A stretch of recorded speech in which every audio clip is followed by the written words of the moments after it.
Surat SOG police દ્વારા gym ટ્રેનરો અને જીમના સંચાલકો સાથે એક બેઠક યોજાઈ હતી।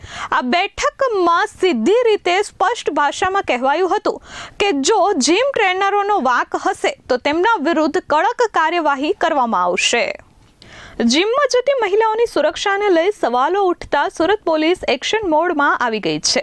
જીમમાં આવતી મહિલા યુવતીઓને પ્રેમજાળમાં ફસાવી બ્લેકમેલિંગ કરાતી હોવાની ફરિયાદો ઉઠતા સુરત પોલીસે જીમ સંચાલકો સાથે બેઠક યોજી સ્પષ્ટ સૂચના આપી છે। જીમમાં હવે વોઇસ રેકોર્ડિંગ સાથેના સીસીટીવી રાખવાના રહેશે અને કોઈ પણ જીમ ટ્રેનર કોઈને પર્સનલ મેસેજ કરી શકશે નહીં। હવેથી સુરત પોલીસની ટીમ પડછાયાની જેમ જીમ ટ્રેનરો અને સંચાલકો સાથે રહેશે અને ગેરપ્રવૃત્તિ થશે તો કડક કાર્યવાહી થશે। કોઈ મેસેજ કરે તોય તમારા સંપર્કમાં નથી રહેવાના, એના માટે બોલાયા છે કે લાવો તો મેસેજ તમને કોઈ કરે ને તો તમારે બ્લોક કરી દેવાના।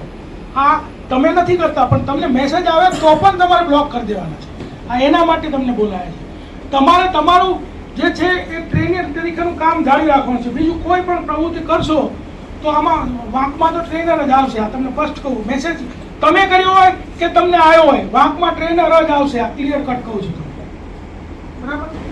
અને બધાને બોલાવવાનું રીઝન એ જ છે ભાઈ, એક કે બે જીમમાં જો આવી પ્રવૃત્તિ થતી હોય તો એની નુકસાની બીજા બધા જીમને પણ આવશે અને ઇન્સ્ટ્રક્ટરને પણ આવશે। આ બધાને બોલાવવાનું કારણ એ છે આ તમે જે બધું કરો ને એનાથી કોઈનું લગ્ન જીવન આખું ડિસ્ટર્બ થઈ જાય, ફેમિલી પ્રોબ્લેમ થઈ જાય। એટલે તમે એવું ના બતા, જો તમારે થશે ને તમારે તો તમારા ઘરના નહીં બોલાય, તમારા ઘરનાની તમારી વાઈફ નહીં બોલાવીશું, તમારા ફેમિલી નહીં બોલાવીશું, તમારા છોકરા નહીં બોલાવીશું અને લગ્ન નહીં કર્યા હોય તો તમારી બેન નહીં બોલાવીશું અને એને ખબર પાડીશું કે તારો ભાઈ તારો ઘરવાળો શું ધંધા કરે છે, સમજી ગયા? એટલે બધા મગજમાં નાખી દેજો કે એટલામાં અહીંયા અમે બોલાવીશું, વાત કરીને સમજાઈને પૂરું થઈ જશે, એવું નહીં બને। એમાં પિક્ચર પૂરું જ કરી નાખશું અને અહીંથી ભગાડી દઈશું। એટલે એકદમ આને સિરિયસલી લેવાનું છે। અને આ વાત જેટલા અહીંયા આવ્યા છે એ તો બરાબર છે, બાકીના તમારે કોન્ટેક્ટમાં જેટલા પણ જીમ ટ્રેનર હોય એ લોકો સુધી પણ પહોંચાડી દેજો। એવું નહીં કે આટલા લોકોને જ કીધું છે, આ તમામને મેસેજ છે બરાબર।